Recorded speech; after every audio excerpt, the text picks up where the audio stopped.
दोस्तों आदाब नमस्कार सत श्री अकाल। आपका बहुत स्वागत है आपके अपने शो दानिश की ज़ुबानी में। आज की कहानी है देश की राजधानी दिल्ली की सबसे बड़ी चोरी की। तारीख है 24 सितंबर 2023। दिल्ली के अंदर एक जगह है हज़रत निज़ामुद्दीन। आपने नाम भी सुना होगा, वहाँ पर काफ़ी बड़ा रेलवे स्टेशन है और हज़रत निज़ामुद्दीन की काफ़ी बड़ी दरगाह है और काफ़ी लोग उनको मानते हैं। हज़रत निज़ामुद्दीन के पास से ही बिल्कुल मिला हुआ एक जगह है भोगल, और भोगल में एक ज्वेल शॉप थी, उमराव ज्वेलर्स। उस इलाके की सबसे बड़ी ज्वेल शॉप और बहुत पुरानी, करीब बताते हैं 75 साल पुरानी ये शॉप है। और 75 साल से इसका एक भरोसा है और उनके गोल्ड की जो क्वालिटी है वो बहुत अच्छी है और ज़्यादातर लोग वहीं से गोल्ड ख़रीदना पसंद करते हैं। उधर की मार्केट में जो लाजपत नगर है और सरोजनी नगर है, ये जितनी भी मार्केटें हैं सब संडे में खुलती हैं और संडे में इनमें ज़्यादा बिक्री होती है, क्योंकि संडे सरकारी छुट्टी होती है तो ज़्यादातर लोग शॉपिंग संडे को करते हैं। तो इन मार्केटों का जो भी एक कमेटी है, उनका एक फ़ाइनल है कि हमें संडे के दिन मार्केट खोलनी है और संडे की छुट्टी करने की बजाय मंडे को छुट्टी होती है। तो इन सारी मार्केटों की, सरोजनी नगर है, लाजपत नगर है, भोगल है, जो भी आसपास की इधर ये सीलमपुर शांति मोहल्ला मार्केट है, काफ़ी सारी मार्केट ऐसी हैं इनकी मंडे को छुट्टी होती है और संडे को ये खुलती है। तो मंडे की छुट्टी के बाद मंगलवार को, ट्यूसडे को, ज्वेलरी शॉप के जो कर्मचारी हैं और जो उसके मालिक हैं, उमराव सिंह और महावीर जी, ये सब भोगल अपने शोरूम पर पहुंचते हैं और उसका शटर खोलते हैं। जाहिर सी बात है, जो ज्वेलरी शॉप होती हैं उनके ताले और उनकी दीवारें और उनके शटर बहुत मजबूत होते हैं, अलार्म सिस्टम, सीसीटीवी वगैरह सारी चीज़ इसमें। तो जैसे ही वो उसका शटर खोलते हैं तो उसके अंदर से एकदम धूल और धुएँ का गुब्बार बहुत तेज़ी से बाहर निकलता है। अब ये देखकर वो सब चौंक जाते हैं कि अंदर इतना साफ़ सुथरा शोरूम है, एयर कंडीशन, और इसके अंदर इतनी डस्ट और इतनी धूल कहाँ से आ गई।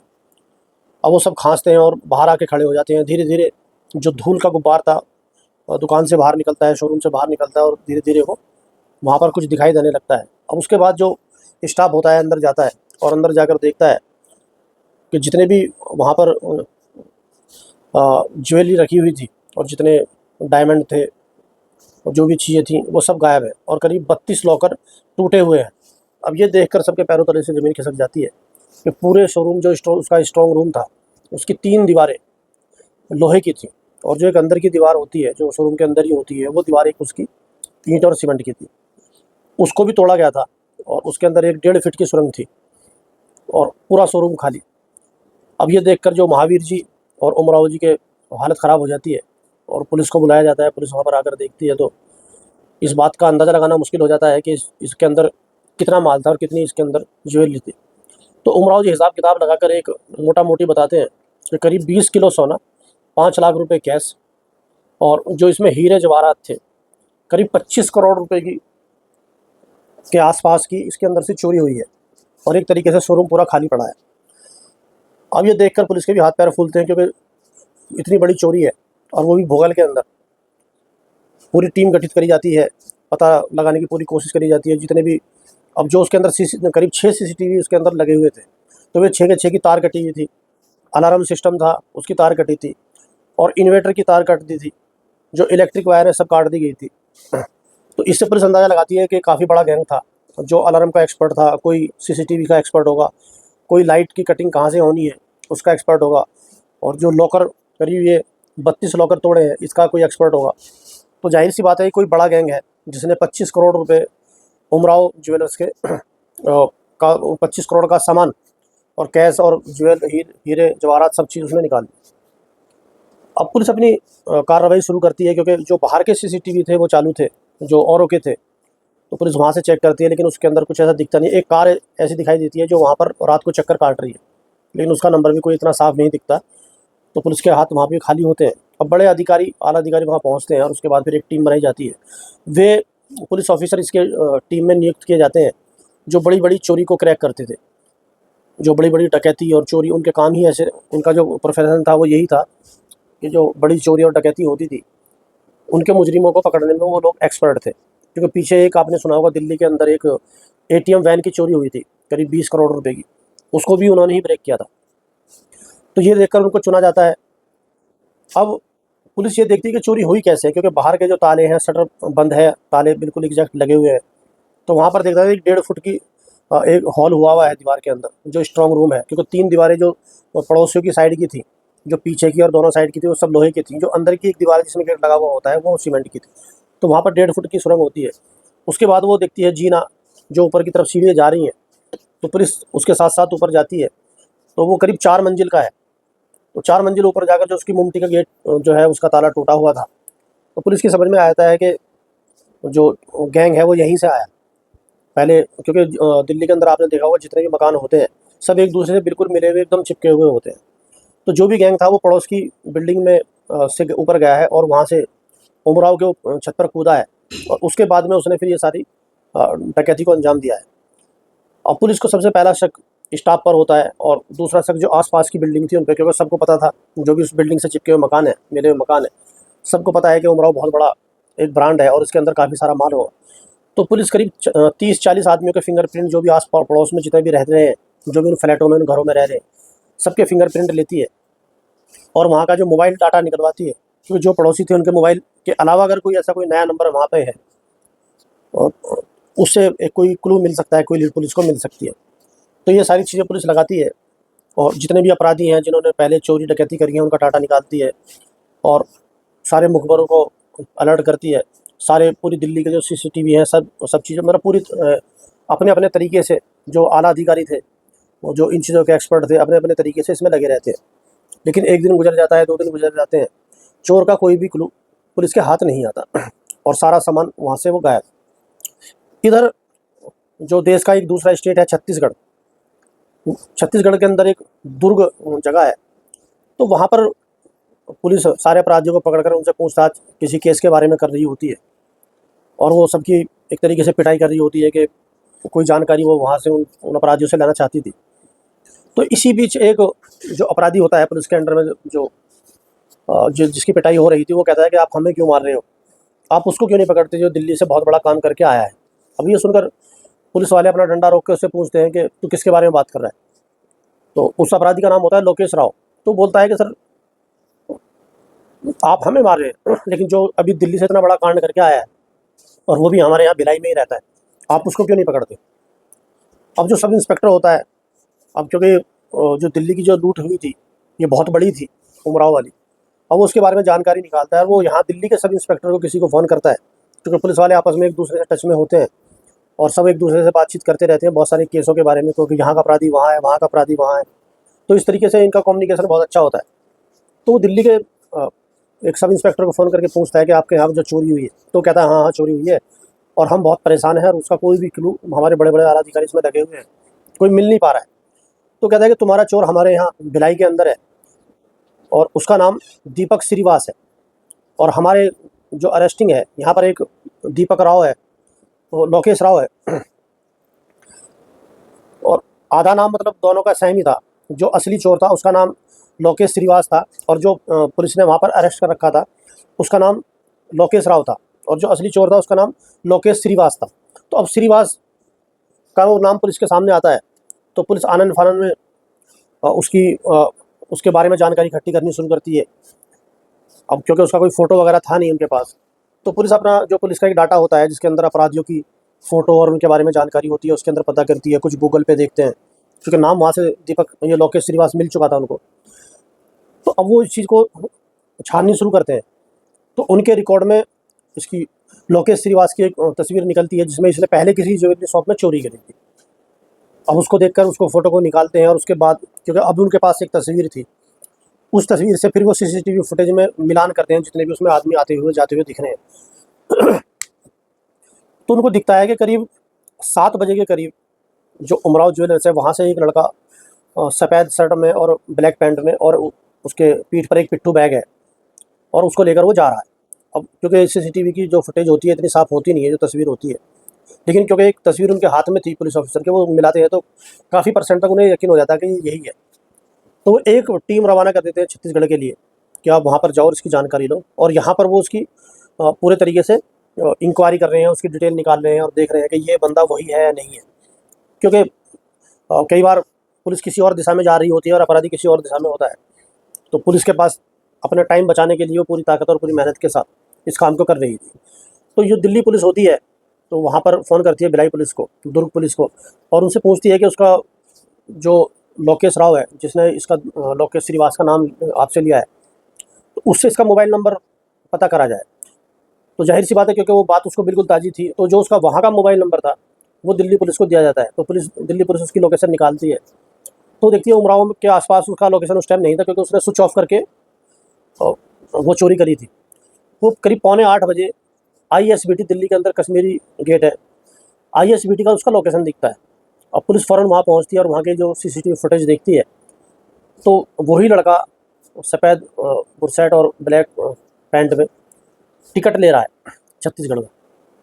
अब क्योंकि यहाँ पर पुलिस अब कन्फर्म हो जाती है, क्योंकि एक तो चेहरा मैच हो गया, दूसरा उसके जो मोबाइल नंबर था उसकी लोकेशन बिल्कुल मैच हो गई। अब पुलिस को एक काम पुलिस का पूरा था कि अपराधी यही है, अब इसको पकड़ना है, और हमें एक तरीके से हमारा काम हो चुका है। अब पुलिस छत्तीसगढ़ में वहाँ पर पहुँचती है, तो वहाँ पर एक टीम बनाई जाती है, जो दिल्ली पुलिस यहाँ से गई है, दूसरा दुर्ग पुलिस होती है, और तीसरा भिलाई पुलिस। ये 3 टीम होती हैं, और जहाँ पर उसकी लोकेशन मिली थी और जो लोकेश राव उनके अरेस्ट था, उसको लेकर जाया जाता है। तो वहाँ पर उसका जो रूम था, उसको पुलिस सिविल वर्दी में चारों तरफ से घेरती है, और वहाँ पर जाकर देखती है तो एक लड़का वहाँ बैठा हुआ है। उसको अरेस्ट करा जाता है, उससे पूछता है कि लोकेश श्रीवास कहाँ है? तो बताता है वो तो मेरा दोस्त है और वो कहीं गया हुआ है और थोड़ी बहुत देर में वो आ जाए। पुलिस उसके रूम की तलाशी लेती है, तो वहाँ से उमराव ज्वेलर्स का जो ज्वेलरी थी, वहाँ से बरामद होती है। तो करीब 20 किलो सोना जो उसने चुराया था, तो वहाँ से करीब 18 साढ़े 18 किलो बरामद हो जाता है। प्लस जो हीरे जवाहरात थे, कुछ तकियों के अस्तर के अंदर थे, कुछ गद्दों में थे, कुछ उसने कोनों में दबा रखे थे, कुछ डस्टबिन में थे। तो कमरे में अलग-अलग तरीके से उसने छुपाए हुए थे। तो वो सारा वो पुलिस वहाँ से बरामद करती है। अब पुलिस को अपराधी को भी लाना था। अब पुलिस सिविल वर्दी में उसका इंतज़ार करती है काफ़ी देर। उसको ये और लोकेश श्रीवास को इस बात का कोई पता नहीं है कि पुलिस मेरे यहाँ पर आ चुकी है। अब वो शाम को आता है, तो उसका जो पहनावा होता है उसको देखकर भी एक बार को पुलिस को ये लगता है कि यार ये कैसे चोरी कर सकता है? बिल्कुल हवाई चप्पल हैं, बिल्कुल उसके सादे कपड़े हैं, और 25 करोड़ का माल और 5 लाख रुपए कैश उसके हाथ में है। तो पुलिस खैर उसको अरेस्ट करती है। अब उसके पास कोई और चारा था नहीं, क्योंकि उसके घर से सारा माल बरामद हो चुका है, और पुलिस ने उसको एक तरीके से माल के साथ रंगे हाथों पकड़ लिया है। अब इधर-उधर की कहानी सुना के उसको कोई फ़ायदा नहीं था। तो पुलिस उसको पकड़कर थाने लाती है और उससे पूछती है कि अब तुमने बताओ कि चोरी कैसे करी, और तुम्हारे बाकी के मेंबर कहाँ हैं? तुम्हारे गैंग के मेंबर कहाँ हैं? तो वो कहता है कि मेरा कोई गैंग नहीं है, मैं अकेला ही चोरी करता हूँ। और पुलिस कहती है कि ऐसा हो ही नहीं सकता, क्योंकि इतनी सारी चीज़ें वहाँ पर हुई हैं, दीवार कटी है, 32 लॉकर टूटे हैं, अलार्म बंद हुआ है, सीसीटीवी बंद हुआ है, इलेक्ट्रिसिटी बंद हुई है, और 20 किलो गोल्ड है, और 5 लाख कैश है, और हीरे जवाहरात है, उसमें वज़न भी अच्छा खासा है। तुम अकेले ये सब नहीं कर सकते, और तुम अपने गैंग को बचा रहे हो, और तुम हमें बताओगे वो गैंग है कहाँ? तो पुलिस सख्ती से उससे पूछताछ करती रहती है, लेकिन वो बार-बार यही बोलता है कि चोरी मैंने ही करी है, और माल आपको ये बरामद हो चुका है, और जो थोड़ा बहुत था वो मैंने खर्च कर दिया। बाकी चोरी मैंने अकेले ही करी है, और मैं कभी भी गैंग के साथ काम नहीं करता, मैं किसी एक दूसरे आदमी के साथ भी काम नहीं करता। मेरा जो काम है, मेरा जो काम करने का तरीका है वो यही है, मैं हमेशा अकेला रहता हूँ और कोई शो ऑफ नहीं करता। जब मैं अपने कमरे पे होता हूँ तो हवाई चप्पल में रहता हूँ, अपना पुराने मेरे कपड़े होते हैं एकदम सादे सस्ते वाले। लेकिन जब मैं चोरी करता हूँ, उसके बाद बड़े-बड़े होटलों में जाता हूँ और दूसरे शहर जाता हूँ, और मैं कभी भी अपने शहर में चोरी नहीं करता। अब मैं यहाँ भिलाई छत्तीसगढ़ में हूँ, लेकिन मैंने चोरी दिल्ली में करी है, और अगर मैं दिल्ली में रह रहा हूँगा तो मैं चोरी गुजरात में करूँगा, और गुजरात रह रहा हूँ तो चोरी महाराष्ट्र में होगी। मतलब तो बहुत दूर जहाँ पे रहता है वो वहाँ पे चोरी नहीं करता, और उससे कई हज़ार किलोमीटर दूर वो चोरी करनी पसंद करता था, सिर्फ़ इसलिए कि वो पकड़ में ना आ पाए। और दूसरा, जब वो चोरी कर लेता था, कुछ दिन आराम करता था, और उसके जो फिर रईसों वाले उसके सौते फ्लाइट से उसको सफ़र करना, और बड़े-बड़े होटलों में रहना, अय्याशी करना, महँगी दारू, महँगे खाने, ये सारी चीज़, और घूमने के साथ-साथ उसका काम ये था कि वो नया टारगेट को ढूँढना, कोई दूसरी ज्वेलरी शॉप, उस चोरी भी उसको सिर्फ़ ज्वेलरी शॉप में ही करनी थी। और क्योंकि अब उसने जो गोल्ड चुराया है, अब उसको कहीं ठिकाने लगाना ही है, क्योंकि जो उसका गैंग का कोई है नहीं, यहाँ पे तो वो अकेला है, लेकिन उसको हज़म कैसे करेगा वो अकेला? उसके लिए तो उसको किसी न किसी के पास जाना पड़ेगा।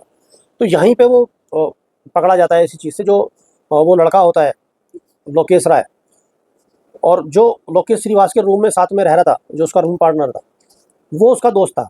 तो उसने लोकेश श्रीवास के दोस्त ने लोकेश राय को वो चीज़ बता दी थी कि ये कहीं से बहुत बड़ा हाथ मार के आया है, लेकिन उसको ये नहीं पता होता कि ये दिल्ली से जो कांड हुआ है वो इसी ने करा है, और उसको पुलिस उठा लेती है, और वो पुलिस को बताएगा, मतलब एक तुक्के से, एक तरीके से ये पूरी जो मर्डर बोल रहा हूँ, जो पूरी ये डकैती थी और ये चोरी थी, तो एक तुक्के से खुल जाती है। जबकि यहाँ पर इतने बड़े बड़े एक्सपर्ट जो लगे हुए थे, पूरा डाटा और 50 आदमियों के फिंगरप्रिंट और उनका वॉइस मैचिंग और उनकी सीसीटीवी, ये पुलिस यहाँ पर एक तरीके से मेहनत कर रही थी। तो लोकेश से पकड़ा जाता है, उसको दिल्ली लाया जाता है और उसके बाद वो माल बरामद होता है। वो सब चीज़ उमराव सिंह को दिखाई जाती हैं, वो उसको पुलिस को थैंक यू भी बोल रहे हैं। मैं आपको उसकी वीडियो दिखाऊंगा और किस तरीके से सारी चीज़ें खुली हैं एक तुक्के से। तो एक ये जो लोकेश था, एक वन मैन आर्मी, इसको यही पता है कि अलार्म कैसे बंद करना है, सीसीटीवी कैसे कैसे बचना है, ताले कैसे तोड़ने हैं, लॉकर कैसे तोड़ने हैं, दीवार को कैसे काटना है, इतने ऊंचे पर चढ़ना कैसे है। तो उससे जब पूछा गया कि तुमने इसी को कैसे चुना, तो उसने कहा था कि मैं पूरी दिल्ली में जितने भी ज्वेलर थे, मैं सबकी दुकानों को देख रहा था, लेकिन जब मैं यहाँ भोगल पहुँचा और मैंने उमराव ज्वेलर्स को देखा तो इसकी बिल्डिंग की बनावट मुझे इतनी पसंद आई। मुझे लगा कि इसमें तो कुछ मेहनत करने की ज़रूरत ही नहीं है, क्योंकि ये 5 मंजिली इमारत थी और जितनी भी बिल्डिंग है सब 5 मंजिलें हैं उसके अंदर, और जो साइड में है फ्लैट वाले हैं। तो आप कुछ भी मतलब कोई भी ड्रेस जोमेटो की या कोई पिज्ज़ा डिलीवरी, कोई भी ऐसी ड्रेस या ड्रेस ना भी, कोई पिज्ज़ा का डब्बा लेकर वो ऊपर चढ़ गया। और जो फ्लैट वाले हैं उसको लग रहा होगा ये ऊपर वाले ने मंगाया होगा, उसको लग रहा होगा कि उससे ऊपर वाले ने मंगाया होगा, और भी ये सोचकर ऊपर चढ़ता चला गया। और जाके उसने देखा कि उसको किसी ने टोका नहीं, और उसने नीचे झाँक कर देखा तो उमराव वाले की जो छत थी उससे ज़्यादा उसकी हाइट ऊपर नीचे ज़्यादा नहीं थी। और ये चीज़ देखकर एक तरीके से उसकी रैकी एक ही बार में होगी, पहली और आखिरी बार में उसने पूरी रैकी कर ली। उसके बाद वो नीचे आया और फिर उसने गैस सिलेंडर लिया, जो उसको कि अगर उसको ये लगा था कोई अंदर ग्रिल हुई या कोई लोहे की दीवार, तो उसको इससे काटूंगा। छेनी हथौड़ी ली, ड्रिल मशीन ली और खाना लिया, पानी की बोतल ली। ये सारी चीज़ें उसको पता था कि मैं यहाँ कब जाऊँगा और कब मुझे निकलना है, क्योंकि पूरे मंडे उसको अंदर ही रहना था। उसको पता था मुझे भूख भी लगेगी, मुझे प्यास भी लगेगी। तो उसने काफ़ी सारा खाना, काफ़ी सारे जो उसके औजार थे, सारी चीज़ें लेकर एक बैग, पिट्ठू बैग लेता है और उसके बाद वो उसकी साइड वाली बिल्डिंग पर शाम के टाइम जब वो बंद हो जाती है, वो क्या करता है, जैसे संडे को शॉप बंद होती है, करीब 8 बजे करीब शॉप बंद हो जाती है, तो करीब 12 बजे के करीब या 11 बजे के करीब वो साइड वाली बिल्डिंग में चढ़ता है। तो सबको ये लगता है कि ये ऊपर आया होगा, ये ऊपर आया होगा, सबसे ऊपर जाता है। और अब वो उमराव की बिल्डिंग के ऊपर कूदता है और वहाँ पर जो उसका मुमटी पर छोटा सा ताला होता है लगा हुआ, उसको तोड़कर और वो फिर उस गेट को बंद करके सीधा बड़े आराम के साथ, बिना किसी रोक रुकावट के, फिर चौथी मंजिल से तीसरी पे, तीसरी से दूसरी पे, दूसरी से पहली पे जो था पूरा जो स्ट्रांग रूम था, उसकी 3 दीवारें लोहे की और एक अंदर उसकी सीमेंट की थी, वहीं पर सारा माल था। क्योंकि ये शोरूम इतना बड़ा था कि इसके अंदर बनाई गलाई सब चीज़ वहीं पर होती थी। एक मंजिल पर आप कोई भी गोल्ड की चीज़ें लेके जाओ, भी मुझे अंगूठी की अच्छी नथ बनवानी है, नथ के कुंडल बनवाने, तो वो वहीं के वहीं बना के दे देते थे उसके। उनके पास कारीगर मशीनें सब उसी बिल्डिंग के अंदर थी। तो वहाँ पर सारी चीज़ें नीचे लेकर जाता है और उसके बाद थोड़ी देर आराम करता है, लाइट काटता है, अलार्म वालार्म ये सब काटने के बाद में उसके बाद वो अपने काम से लग जाता है। शुरू में उसको 5 लाख रुपए कैश मिल जाता है और उसके बाद वो फिर लॉकर, क्योंकि लॉकर बहुत स्ट्रांग होते हैं, इतने आसानी से वो टूटते नहीं है, एक एक कर कर वो 32 लॉकर तोड़ता है। फिर उसको भूख लगती है, वो खाना खाता है, खाना खाने के बाद वो फिर सोता है, सोने के बाद फिर वो उठता है, उठने के बाद फिर वो काम पे लग जाता है। एक तरीके से वो लगातार काम कर रहा था वहाँ पर। और इसी तरीके से, क्योंकि वो संडे की रात को ही उसके अंदर जा चुका था और वो मंडे में दोपहर तक ही वो अपना काम सब निपटा लेता है। वो चाहता है दोपहर में निकलता, लेकिन उसको लगा कि कहीं कोई ऊपर जाता हुआ देख ना ले या कोई नीचे आता हुआ कोई टोक ना दे, तो रात होने का इंतजार करता है। और मंडे को उसने सारा काम निपटा लिया, सारी चीज़ उसके बैग में है, करीब 25 करोड़ रुपए का माल उसके बैग में होता है। और वो बड़े आराम के साथ फिर दोबारा से वहाँ सो जाता है, सोचता है कि 8 बजेंगे तब मैं उठूँगा, और वो सो के उठता है और फिर खाना खाता है अपना, और फिर वो सारी चीज़ें अपनी लेता है। फिर उसे 1.5 फुट की सुरंग में वो निकलता है, जो 1.5 फुट का वो हॉल है, मैं आपको दिखाऊंगा वीडियो उसकी। उसके अंदर से फिर वो 5 मंजिल जाता है और फिर साइड वाली बिल्डिंग पर चढ़कर और बड़े आराम के साथ बिना रोक रुकावट के वो नीचे आता है। और आने के बाद वो सीसीटीवी में दिख रहा है कि एक पिट्ठू बैग उसके ऊपर है और वाइट और ब्लैक उसने कपड़े पहने हुए हैं। और वो बड़े आराम के साथ वहाँ से सीधा आईएसबीटी जाकर अपना मोबाइल ऑन करता है और वहाँ से फिर डीटीसी बस पकड़ता है। डीटीसी वो इसलिए पकड़ता है, वो चाहता कैब भी कर सकता था या किसी भी तरीके से जा सकता था, लेकिन वो डीटीसी इसलिए पकड़ता है कि उसके अंदर जो सामान रखने का जो रैक होती हैं ऊपर, आप 2-4 सीट आगे के ऊपर जाकर रैक पर वो बैग रख दो और उसके बाद 2-4 सीट पीछे बैठ जाओ। अगर बाई चांस पुलिस आ भी गई तो उसको अगर उसने बैग पकड़ भी लिए तो उसको ये कि ये पता नहीं किसके हैं, क्योंकि वहाँ तो ये तो है नहीं कि जो जिस सीट पर आप बैठे हो उस पर आपने बैग रखा हुआ है। तो वहाँ पर भी वो ये चालाकी करता है। अच्छा, रास्ते में वो क्या करता है, एक बैग और खरीदता है, क्योंकि उसने जो उसमें माल था 25 करोड़ रुपए का, वो उसके अंदर ज़बरदस्ती ठुसा हुआ होता है। तो रास्ते में एक बैग और खरीदता है, फिर वो आधा आधा सर दोनों में माल रखता है और उसके ऊपर फिर वो अपने कपड़े रखता है और बस में अलग अलग जगह पर दोनों बैग रखता है और तीसरी जगह जाकर वो बैठ जाता है। और बड़े आराम से डीटीसी बस से अपना छत्तीसगढ़ पहुँचता है और वहाँ पर जाकर अपने रूम के अंदर फिर वो तकियों में, गद्दे में, अलमारी में अलग अलग उसको छुपाता है। यहाँ पर जो उसके एक साथ रह रहा था लड़का, उसको पता था ये चोर है और ये कहीं ना कहीं हाथ मार कर ही आया होगा। और वो अपने किसी और दूसरे दोस्त को, लोकेश राय को, ये चीज़ बताया था कि वो बहुत बड़ा हाथ मार के आया है, लेकिन उसको ये भी पता नहीं है कि ये दिल्ली वाला ही लड़का, दिल्ली वाला जो गेम कराया इसी ने कराया। तो उसकी एक चूक की वजह से बहुत जल्दी ये केस खुल जाता है और पुलिस के हाथों अपराधी लग जाता है। तो ये थी कहानी एक ऐसे चोर की जो अकेला ही काम करना पसंद करता है और अकेला ही अ, उसको माल को रेकी भी अकेला करेगा, अलार्म वगैरह सारी चीज़ अकेले उसको करनी है। तो आपको ये कहानी कैसी लगी? इस कहानी के बारे में आपकी क्या राय है? क्या सुझाव और सवाल आप कमेंट में ज़रूर दें। और अब आपसे मुलाकात होगी कल शाम 7 बजे किसी दूसरी कहानी के साथ। अगर आपने चैनल को लाइक ना करा हो तो इसको लाइक करें, शेयर करें, कमेंट्स दें, और कल मुलाकात होती है आपसे। तब तक के लिए बहुत बहुत धन्यवाद।